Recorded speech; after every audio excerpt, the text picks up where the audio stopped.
we need all efforts, and we propose all efforts to be taken to bridge the key differences between Ankara and our point of view.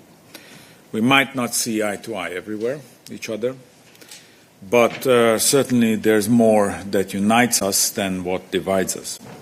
So we must focus on cooperation where it is feasible and where it is mutually beneficial. Turkey continues to be a candidate country, a key partner of the European Union. You have seen our report on that just a couple of weeks ago.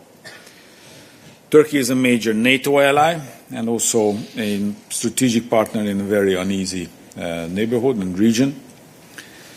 And we have ever closer people-to-people contacts with millions of tourists, students, business people in both directions. And our economies are almost fully integrated by now with one another. So we think that there's huge potential in taking the next steps, but of course we need also a constructive attitude from Turkey to really reciprocate the proposals that we're making. So we are proposing a number of actions to energize the key areas of our cooperation, as it was already mentioned by the High Representative, in a progressive, proportionate and reversible manner, and of course in line with all the established conditions and guidelines by the European Council. So let me walk you through on the key recommendations.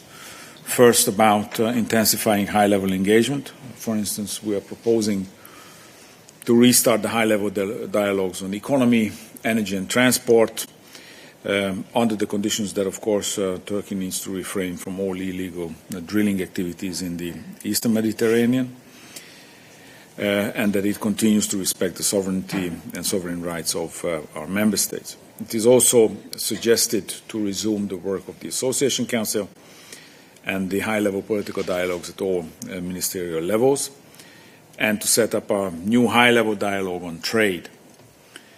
These contacts, we're sure, will help to deepen the mutual understanding and should also contribute to resolving existing issues and deepen the cooperation.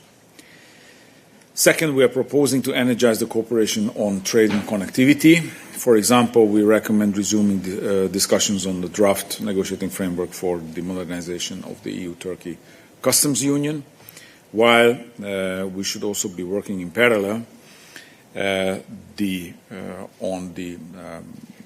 on the trade irritants, also mentioned by the High Representative, and also that Turkey should address any circumvention of our restrictive measures against Russia. As you know, Turkey is our 7th largest trading partner, and we are the first for Turkey. This is why bilateral trade has grown more than fourfold. And you see that we are surpassing this year 200 billion euros of trade. This is an all-time record. So our recommendation is to open the door for even closer economic and trade relations.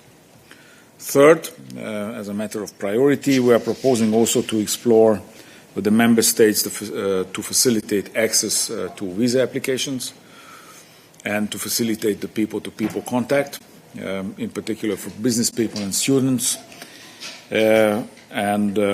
This should include issuing multiply entry visas with longer-term validities. Fourth, we are suggesting to boost the public and private investment in Turkey, in particular through the new Türkiye investment platform in key areas of mutual interest, such as connectivity, digital, green energy and transition, transport connections, together with European and international financial institutions. We seek to leverage to create investments of the value of 2 billion euros with our budget guarantees of 317 million euros. And on this occasion, we also invite the European Investment Bank to resume its operations across all sectors in Turkey. And fifth, on migration, we also suggest a more effective and mutually beneficial implementation of the EU-Turkey statement from 2016. And to this end, we are proposing to intensify our efforts to stem irregular migration, prevent departures, strengthen border control and crack down on the criminal smuggling and organized crime groups, resume readmissions from the Greek islands, address the migration situation in Cyprus, and prevent irregular departures on routes to the EU. We would also like to see the stepping up of resettlement from Turkey to the EU.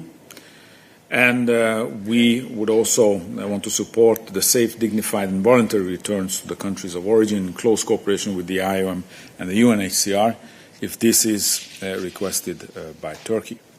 In this regard, as you know, the Commission have proposed a new strategic assistance package of 4 billion euros for 2024 to 2027 as part of the MFF midterm review, meaning that we would like to continue on the basis of our current arrangements.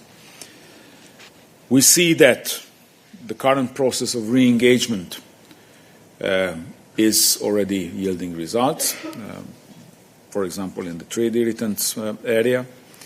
So we think that it is essential both for the EU and Turkey to pursue this agenda in good faith and in a cooperative and mutually beneficial manner. So we look forward to the strategic guidance to be issued by our leaders, and we are convinced that with this balance and solid recommendations we can pick up the work and we can start to build a new beginning for a positive agenda step by step. Thank you. Thank you very much. So we can start with questions.